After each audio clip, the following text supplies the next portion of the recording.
사도행전 18장 18절에서 28절까지 말씀 가지겠습니다. 바울은 더 여러 날 머물다가 형제들과 작별하고 배 타고 수리아로 떠나갈새 브리스길라와 아굴라도 함께하더라. 바울이 일찍이 서원이 있었으므로 겐그레아에서 머리를 깎았더라. 에베소에 와서 그들을 거기 머물게 하고 자기는 회당에 들어가서 유대인들과 변론하니 여러 사람이 더 오래 있기를 청하되 허락하지 아니하고 작별하여 이르되 만일 하나님의 뜻이면 너희에게 돌아오리라 하고 배를 타고 에베소를 떠나 가이사랴에 상륙하여 올라가 교회의 안부를 물은 후에 안디옥에 내려와서 갈라디아와 부르기아 땅을 차례로 다니며 모든 제자를 굳건하게 하니라. 알렉산드리아에서 난 아볼로라 하는 유대인이 에베소에 이르니 이 사람은 언변이 좋고 성경에 능통한 자라. 그가 일찍이 주의 도를 배워 열심으로 예수에 관한 것을 자세히 말하며 가르치나 요한의 세례만 알 따름이라. 그가 회당에서 담대히 말하기 시작하거늘 브리스길라와 아굴라가 듣고 데려다가 하나님의 도를 더 정확하게 풀어 이르더라. 형제들이 그를 격려하며 제자들에게 편지를 써 영접하라 하였더니 그가 감에 은혜로 말미암아 믿은 자들에게 많은 유익을 주니 함께 있습니다.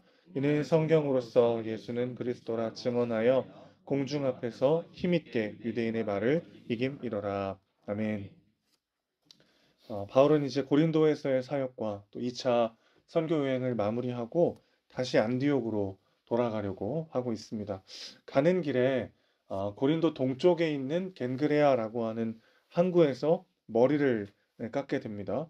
머리 깎는 일을 왜 여기다 기록했을까 싶은데 주님께서 바울에게 예상보다 길게 고린도에 머물라라고 하셨을 때 바울은 굉장한 두려움에 빠져 있었죠. 18장 9절 10절 다시 보실까요? 밤에 주께서 환상 가운데 바울에게 말씀하시되 두려워하지 말며 침묵하지 말고 말하라. 그렇게 말씀하셨다는 건 바울이 지금 두려워하고 있다는 거잖아요. 그렇죠? 내가 너와 함께 있음에 어떤 사람도 너를 대적하여 해롭게 할 자가 없을 것이니 이는 이 성중에 내 백성이 많음이라. 이쯤 되니까 2차 선교 여행쯤 되니까 바울이 수많은 공격들 그리고 죽음의 위협에 휩싸여서 그것을 담대히 뚫고 선교하다가도 고린도에 왔을 때 엄청난 두려움과 절망에 빠져 있었던 것 같습니다. 그런 바울에게 하나님이 다시 한번 환상 가운데 말씀하셔서 두려워하지 말고 내가 너와 함께 할 것이고 이 성에 내 백성이 많다. 담대히 복음을 전하라. 그렇게 이제 말씀하셨던 일이 있었죠. 그래서 이제 본인 생각보다 더 고린도에서 길게 머물게 된 거예요. 그때 바울은 고린도에서의 이 사역을 마치기까지 하나님의 은혜를 구하면서 떠나기 전까지 머리를 깎지 않기로 서원을 한 것 같습니다. 이 머리에 대한 서원이라고 하는 게 이제 일종의 나실인 서원을 드린 건데요. 포도주를 먹지 않고 일정 기간 동안 머리를 깎지 않는 방식으로 진행이 됩니다. 그래서 그 기간이 끝나면 머리를 깎아서 다른 재물과 함께 이제 함께 불태우는데 하나님께 나 자신을 드린다라는 의미를 갖고 있어요. 이런 서원과 결단이 필요할 만큼 바울에게도 선교 여행이 또 고린도에서의 사역이 쉽지 않았던 거죠. 이게 얼마나 위로가 되는지 모르겠어요.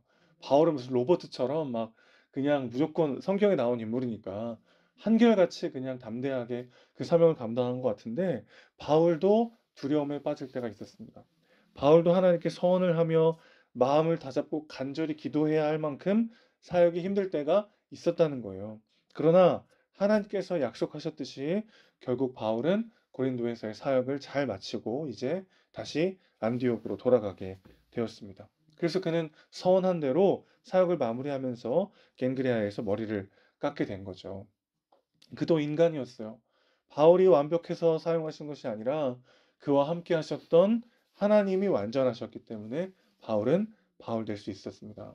나의 나되는 것은 오직 주의 은혜입니다. 이 고백이 우리 안에 계속 있어야 되겠죠. 나의 인격과 나의 실력, 내가 처한 상황과 현실을 믿지 말고 우리를 통해 일하신다는 하나님의 약속을 믿고 담대히 나아가는 우리가 되길 소망합니다. 자, 22절까지가 바울의 2차 선교 여행을 담고 있고요. 뭐 금방금방 지나가기 때문에 본문에서는 알기가 어려운데 23절부터 이제 3차 선교 여행이 시작되는 거예요. 다시 한번 22절 보실까요? 가이사에 상륙하여 올라가 교회 안부를 물은 후에 안디옥으로 내려가서, 여기가 이제 2차 선교 여행이 끝났다는 뜻입니다. 그리고 23절 바로 이어지지만 얼마 있다가 어, 조금 쉬었다가 그 다음에 이제 3차 선교 여행이 시작된 거예요. 네, 거기다가 이제 뭐 표시를 해놓으시면 다음에 읽으실 때 훨씬 더 좋으실 텐데, 모든 제자를 굳건하게 하니라 이렇게 3차 선교 여행이 시작됐다라고 말하고요. 그 다음에 그 22절과 23절 사이에 어떤 일이 있었는지를 이제 24절부터 28절까지 얘기해 주는 겁니다. 네, 구조가 그래요. 그 바울이 이제 2차 선교 여행을 마치고 안디옥에서 좀 쉬었다가 다시 3차 선교 여행을 시작하는 그 사이에 어떤 일이 있었냐면, 브리스길라 아굴라와 아볼로가 만나는 일이 생기게 된 거죠. 그 이야기가 이제 24절부터 18절까지의 내용이라고 보실 수 있겠습니다.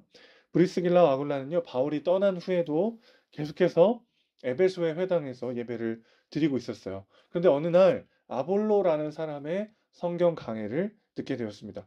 브리스길라와 아굴라는 복음에 대해서 변론하는 아볼로의 능력과 학식에 크게 감동하죠. 그들이 느끼기에 거의 유일하게 사도 바울의 버금가는 실력을 가진 사람으로 여겨졌을 정도였습니다. 근데 뭔가 빠진 것을 알게 됐어요. 그래서 아볼로를 자기들의 집에 초청해서 그에게 하나님의 도를 더 정확하게 설명해 주었습니다. 그러자 아볼로는 전보다 훨씬 더 탁월하게 하나님께 쓰임받게 된 거죠.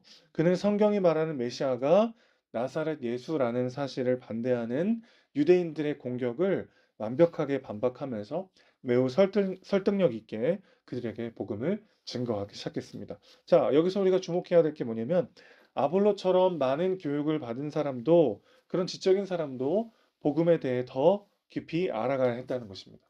그처럼 성경을 많이 알고 요한의 세례도 알고 예수님에 대한 사실도 알고 그것을 정확하게 가르친 사람도 하나님을 더 깊이 알아가야 했다는 거예요. 우리도 마찬가지죠.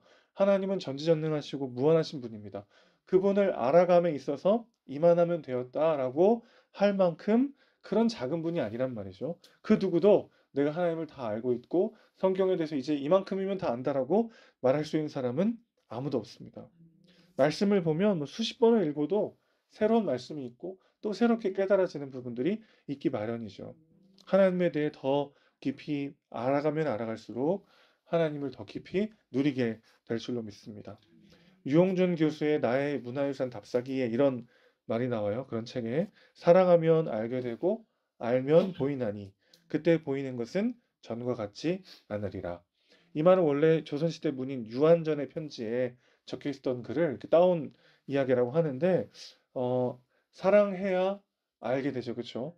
그리고 그때 알고 그때 그 사람을 다시 보면 전과 다른 것들을 또 보게 된다. 너무 공감되는 이야기잖아요. 하나님에 대해서 우리가 더 깊이 알아갈수록 우리는 그분을 더 사랑할 수밖에 없고, 사랑하면 더 알고 싶고요. 그 선순환이 이루어질 때 우리가 그동안 어떻게 신앙생활을 했는지와 상관없이, 내가 얼마나 성경을 많이 알고 있냐와 상관없이 더 깊이 하나님을 누리고 하나님과 함께 교제하게 될 줄로 믿습니다. 하나님이 진짜 원하시는 건 사실 이거죠.